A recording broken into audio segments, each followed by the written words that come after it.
Today, I'm going to review the Kbear Aurora. Just look at those reflections. It's like vertical lines running across them, where the KXXS is more like angular design.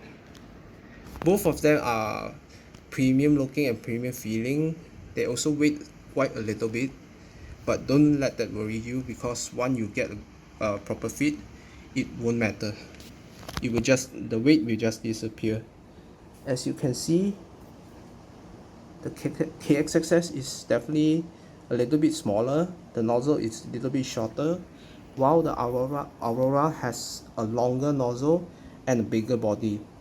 And this part right here is more smooth, as the KXXS has a recessed area right here.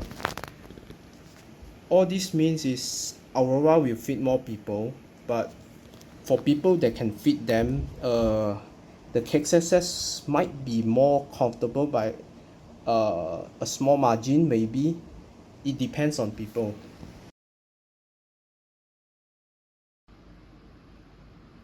Before I start this review, I have some quick note to tell you guys. Kbear is definitely a source sensitive IEM, and you need to take note of that, because what sources, what deck, what dongle you use define how the Kbear will behave in certain cases. And also it's a little bit more cable sensitive. I know cable is a controversial topic, but I need to point that out as well, because it's just how this IM behave. When I connect it into, let me get my sources, this one, the 9280C unbranded one, it definitely sounds very smooth out of a phone. I haven't tested it on desktop, but it definitely sounds quite good on this. But on the VE, it's very different cases. When you go from this one to VE using the KXXS, it's like a little bit more detailed, and this one is smoother. But if you go from if you use Aurora, you go from this to this, it became just bright and brittle for some reason.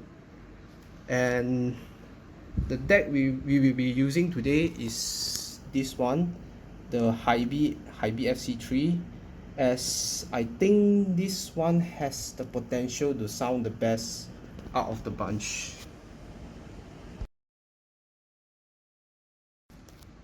As usual, I will start with the bass. The bass of the Aurora is definitely like 10 to 15% more than the KXXS, but it's not a kind of bad booming bass. It's quite tight actually. It might be a little bit too much for some people, but it's definitely not bass head level. When you pair it up with the right sources, I need to emphasize this. It's like a very punchy and kicky bass, where this one, the KXXS, is definitely more toward mellow and softer, and the decay speed is slightly slower than the Aurora. Some might like the Aurora presentation as is more impactful, and some might prefer the more natural presentation of the KXXS.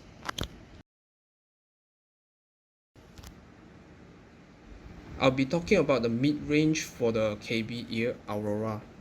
I would say that this IEM has a character of very warm and smooth mid-range, but there is no particular bass bleed that I can detect. Compared to the KXXS, it's definitely warmer than the KXXS, and if you want to compare it seriously, I would say the KXXS has a better tonality than the Kbear, but it's more mellow. Kbear is more forward. I do think that, but the KXXS is definitely more refined of the two.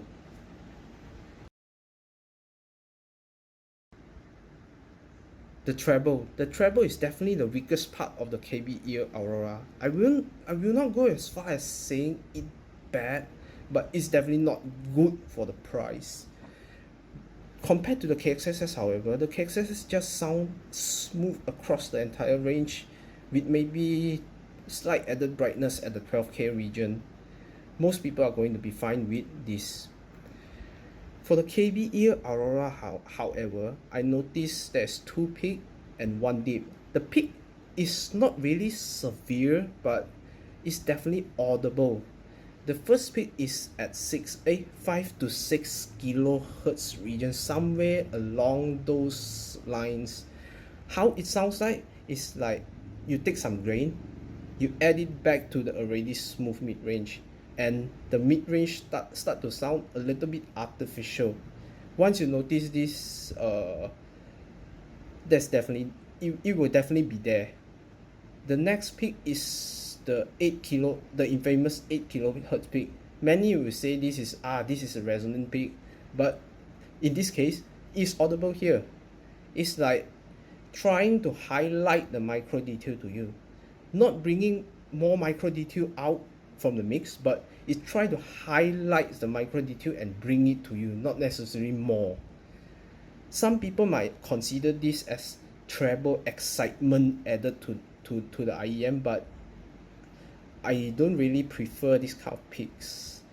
The next one is the 12K dips. The 12K dip, how it sounds like is like not extended enough treble, definitely in the very upper A region. It sounds like Cymbal Crash don't have enough air to present itself, but it has enough energy, something like that. Yeah, that is bad. So Kbear, if you are listening to this review, definitely in the next generation, please improve your treble. This is the only part keeping me from recommending this IEM. I really want to recommend this IEM to other people, as this is really a good sounding IEM. So please keep that in note.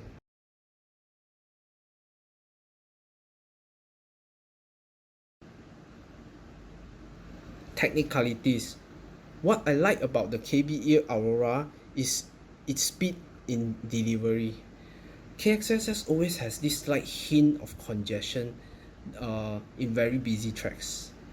Kbear Aurora, however, it just takes care of this better. Like it's an improvement over the KXXS. By no means Kbear Aurora will not congest, but it's a significant improvement over the KXXS. For sound stage, I think it's not narrow sounding and it's not very wide sounding either, so it's in between and it's passable for its price. For separation and layering, I think both of these are very equal, and both of these does good. For micro detail retrieval, I think KXXS might have a slight edge over the Kbear Aurora. I think Kbear Aurora is definitely quite competitive in this micro detail department, so I will give it a pass. For example, you can hear the string plugs of those guitar or all those things, so you are not missing you are not missing out on any details, so it's good. Kbear Aurora is an enjoyable IEM aside from its treble issue. I will recommend this only to the intermediate user because it's source sensitive. Those users might have more decks and dongle lying around that might make Kbear Aurora sound even better. I will give this maybe a 6 out of 10. Not very good and not bad either. Definitely also check out my written review linked below, and thank you for watching. Goodbye.